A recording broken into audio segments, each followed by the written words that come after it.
The unthinkable just happened. Junk bond yields fell below the rate of official inflation. The system is almost dead. You might not know what this means. That's why Lynette Zen explained it all.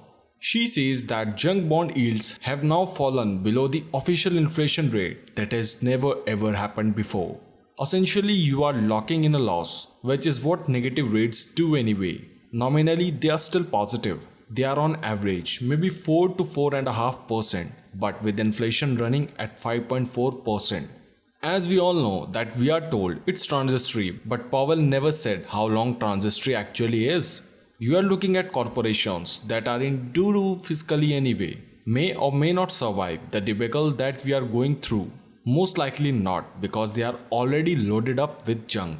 Not only have you not been getting paid for the risk that you were taking, but now essentially you are at negative rates. They can't do this forever. They can do it longer than you would think possible. So you might get discouraged because after all, even though gold and silver are up these days, they are not up that high. Why are not they spiking up with everything that's been going on? Understand, a rising gold cost is it or price is an indication of a failing currency. They're telling you the system is failing. The experiments that the central banks have put together to prolong this mess are completely failing. Basically, they are failing as per Lynette. Let's talk about the repo markets because it's really significant, and frankly speaking, you just became a whole lot more vulnerable even if you don't have wealth in the fiat money systems, were all of us a lot more vulnerable. We may not fully comprehend exactly what this means yet. We don't need to. What you need to know is that whenever a pattern shift happens, it means something, and this is a very negative pattern shift. But it should not be a surprise because we have been watching the F patch that the central bank put on money market funds last September of 2019. The patch is falling apart again, and what we are really looking at is trouble. And the reason why this look, we want to be safe in our homes. We want to have financial security to know that we can maintain a reasonable standard of living. But you are up against the global central banks that don't want you to maintain a reasonable standard of living. They keep attacking your purchasing power wealth in what you work for and attempt to save. You need to have a tool that can really protect you from them. If a money dealer could borrow at zero and do something with that money, he or she would do it. You think now can you borrow a zero? No. But can the corporations and the banks borrow at zero? The answer is shocking, yes. Even the federal government on the debt can't borrow at zero, but corporations and banks can. After the Fed boosted the return on the repo facility, the move turned the facility from a largely passive tool that provided an interest rate floor to the deposits that large banks have been pushing away into an active tool that sucks the deposits away that banks decided to retain.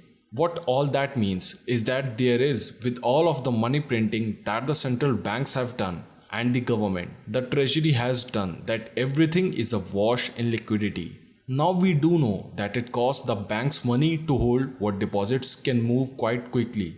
So a hedge fund or a large corporation, maybe they make a deposit here and they pull it out there, but banks like to use our money to trade, to make money. We have seen this in the earnings that most of those earnings are coming actually from the trades, from trading banks trading well. For that, they need sticky money that's yours and mine because we are not likely to change banks quickly, unlike entities like hedge funds, etc.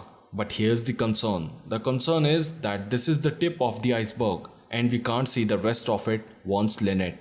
The more money that ends up back at the facility, meaning the Fed, the RRP, the greater the overall access and the greater risk of that access being put to use in ways that could end up being destabilizing trading. That is a highly likely scenario that hyperinflation has happened.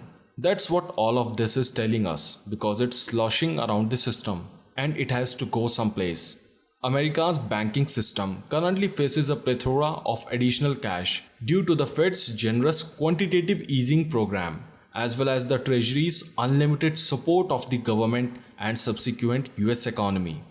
Lynette adds up that normally you would think the banks would like crash, but they really are not doing too much lending these days because there is so much cash that's being put out there.